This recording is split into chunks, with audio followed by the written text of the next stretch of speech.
Good evening. আজকের ব্লগটা start করছি সন্ধেবেলা থেকে। সবাইকে আমার পরিবারে অনেক অনেক স্বাগত। আশা করি তোমরা সবাই খুব ভালো আছো, সুস্থ আছো আর হাসি খুশিতে আছো। আজকে 17ই আগস্ট, শনিবার। আর আজকে তোমাদের সাথে একটা বিশেষ কথা শেয়ার করব, সেই সঙ্গে চলো একটু বাইরেটা ঘুরে আসি। আজকে আবার না বাইরে বিশাল করে বেশ পুজো আচ্চা হচ্ছে। দিনটা আজকে ভীষণই ভালো, মনসা পুজো, তারপরে আবার শনিবার বড় ঠাকুরেরও বড় করে পুজো হচ্ছে দেখছি।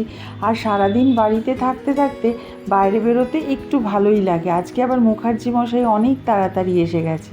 আর বেরোলেই যে সবার সাথে দেখা হয়। পাশের বাড়ির পাপাই আমার দেওরেরই বন্ধু, ও দেওরের মতন বিয়ে শাদি করেনি, তাই ওকে বলছি চল তোকে থানায় দিয়ে আসি। ও বলছে কেন বৌদি? আমি বললাম না না, তুই বিয়ে করিসনি তাই তোকে থানায় দেওয়া হবে।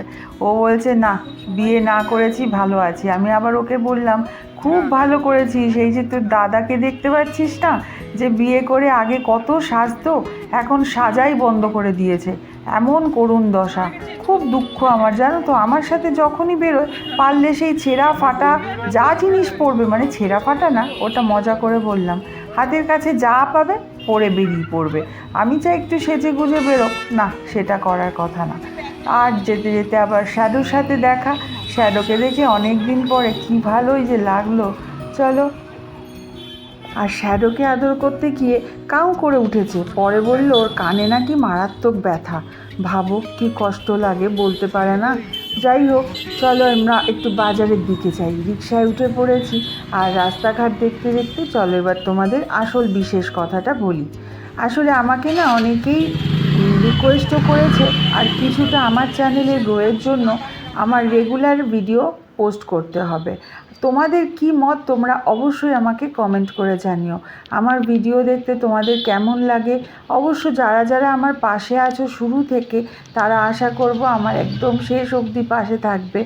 আমার ব্লগ যারা দেখে সবাই ভালো কমেন্ট করছো, তাদের কাছেও আমার সবথেকে অনুরোধ যে তোমরা সবাই আমার কিন্তু ভালো মন্দ যেটাই হবে আমাকে অবশ্যই কমেন্ট করে জানাবে। তাহলে নতুন নতুন জিনিস আমি শিখতে পারবো। আসলে দেখো, আমি নিজের মন থেকে এটা বানাই তো, খুব ভালোবেসে আমি ব্লগ বানাই। আমি এটা নিয়ে যে কি খুশিতে থাকি, সেই সঙ্গে আবার ভাবি যে এইগুলো সব আমার স্মৃতির পাতায় ডায়েরির লেখার মতন জুড়ে থাকলো। আমি হয়তো ভবিষ্যতে যেরকমভাবেই থাকি, আমার এই পুরনো স্মৃতিগুলো দেখলে ভীষণ ভালো লাগবে। দেখেছো, গল্প করতে করতে চলে এসেছি এখানে আমাদের মোড়ের মাথায়। কি বিশাল করে পুজো হচ্ছে, বড় ঠাকুরের পুজো। যাই হোক, আমি একটু নমস্কার করে নিলাম। আর সব থেকে যেটা বলতে যাচ্ছিলাম, এইগুলো তো স্মৃতির পাতায় রয়েই গেল, আর সেই সঙ্গে তোমাদের সাথে এই ভালো ভালো যে কমেন্টগুলো আমার কাছে কিন্তু ভীষণ মূল্যবান।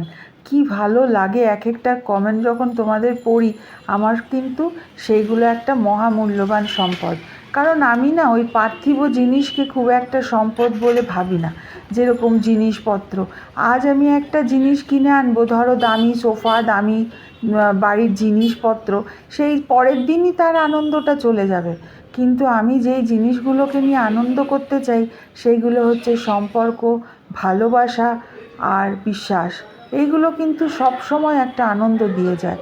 যেই মানুষগুলো আমার পাশে ভালো ভালো কমেন্ট করছে, আর হ্যাঁ, নিজের অ্যাচিভমেন্ট, নিজে যখন একটা কিছু ভালো কৃতিত্ব করি বা ভালো কাজ করি, তখন যেই আনন্দটা হয়, সেই আনন্দটা বিশাল আনন্দ।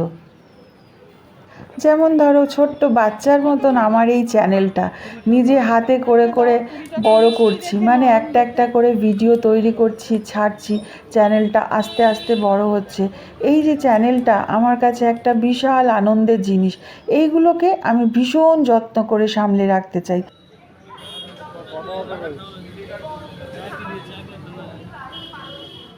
কিন্তু হ্যাঁ, বাড়ির জিনিসপত্র নো ডাউট সেইগুলোর মধ্যে আমার প্রত্যেকটা জিনিসের মধ্যে ইমোশন আছে।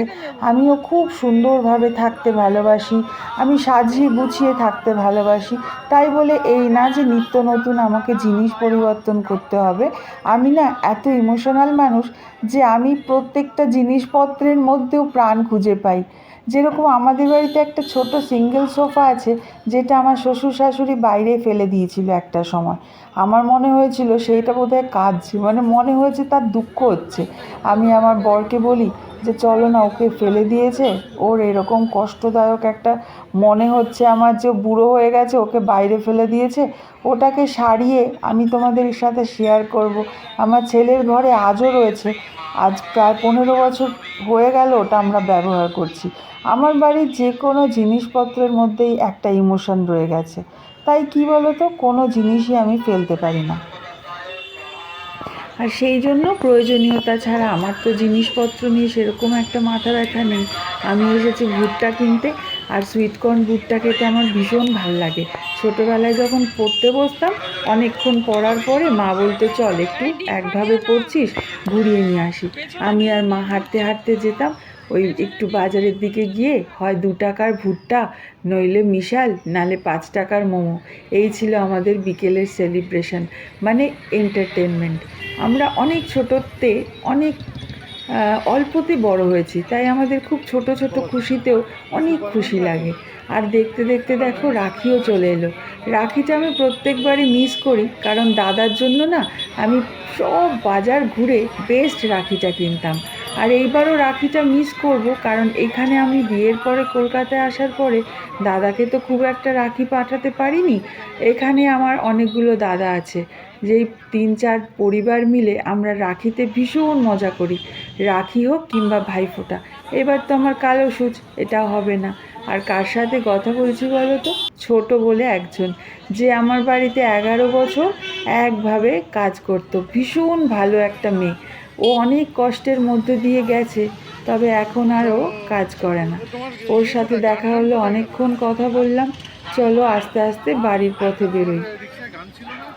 বাইরে বেরোলে এই যে লোকজনের সাথে একটু কথা হয়, পুরনো মানুষগুলোকে দেখি, মনটা অনেকটা ভালো হয়ে যায়। তবে মুখার্জি মশাইয়ের সাথে থাকলে আর একটু বেশি ভালো লাগে, কারণ আমি ওই একটু টুকটাক খাই, একা একা তো আর সেগুলো হয় না। আর তিতুন খুব একটা বেরোতেও চায় না। তিতুনের সাথে যখন কিছু দরকারি কেনাকাটার হয়, তখন আমরা বেরোই। আর মুখার্জি মশাই ছেলে মেয়েদের না ছোটোবেলা থেকেই যখন ঘুরতে নিয়ে যেত, ওই ম্যাকডোনাল্ডস, কেএফসি, আরসেলান, এইসব জায়গায় আমরা ডিনার করতাম। সেই জন্য ওদের এই ছোটোখাটো ভুট্টা, মোমো, ওইসবেতে অতটা ভালো লাগে না, খেতে ভালোও আসে না। যদিও ওরা অনেক স্ট্রাগল দেখেছে, তবুও ওদের বাড়িতে থাকবে, কিছু আবদারও করে না। যাই হোক, আমরা চলে এসেছি আমাদের বাড়ির এই সামনে মায়ের মন্দিরে। এখানেও কি বড় করে পুজো হচ্ছে দেখো।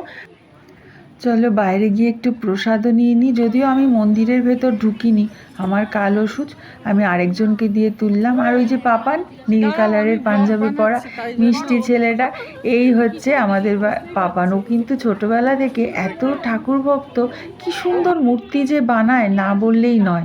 দারুণ মূর্তি বানায় জানো। কত করে প্রসাদ দিয়ে দিল আমাকে দেখো। চলো, জলের বোতলও দিয়েছে। রাত্রে আমার কিছু আর করা লাগবে না। আর মানা নিয়ে এসছে, ঋষি আর মানা নিয়ে এসছে এই পিৎজাটা। এত বড় একটা পিৎজা, এত বড় পিৎজা আমি আগে কখনো দেখিনি। সম্পূর্ণ ভেজ। এই পিৎজাটা এখন খুলে আমরা তো খুব হাসাহাসি করছি এত বড় পিৎজা দেখে। চলো পিৎজাটার চেহারাটা একবার দেখো।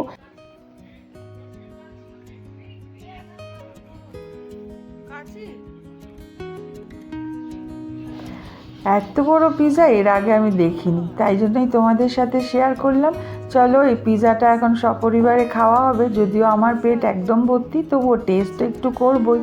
আজকের ব্লগটাও তাহলে এখানেই শেষ করি। তোমরা কিন্তু নিজেরা অনেক সাবধানে থেকো, ভালো থেকো, নিজেদের সুস্থ রেখো। আবার তোমাদের সাথে দেখা হবে পরের একটা ব্লগে। আমি এখন থেকে প্রায় প্রত্যেক দিনই ব্লগ দেওয়ার চেষ্টা করব। তোমরা আমার পাশে থেকো, আর নিজেদের মতামত কমেন্ট করে আমাকে অবশ্যই জানিও। তবে হ্যাঁ, কাজের সুবিধার্থে আমাকে হয়তো সময়টা পরিবর্তন করতে হবে। 3:30-র জায়গায় আমাকে সন্ধ্যে 7:30টার সময় পাবলিশ করতে হবে। তোমরা আমার পাশে অবশ্যই থেকো। আর হ্যাঁ, নতুন যারা দেখছো তারা সাবস্ক্রাইব করে নিয়ে পাশের অল বাটনটা টিপে দিও। আজকের জন্য টাটা অ্যান্ড গুড নাইট।